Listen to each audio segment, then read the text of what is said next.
সাংবিধানিকভাবে অন্তর্বর্তীকালীন সরকার গঠিত হয়েছে, কিন্তু মনে করবেন না রোজ কিয়ামত পর্যন্ত আপনাদেরকে আমরা এই জায়গায় দেখতে চাইব।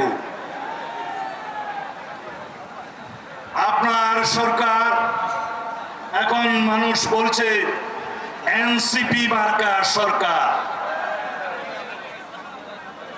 আপনার সরকারে এনসিপির 2 জন প্রতিনিধি বিদ্যমান, তারা উপদেষ্টা, তারা আবার এনসিপি সংগঠন করে, অফিসিয়ালি করে না, কিন্তু সবাই সবকিছু জানে, ওপেন সিক্রেট।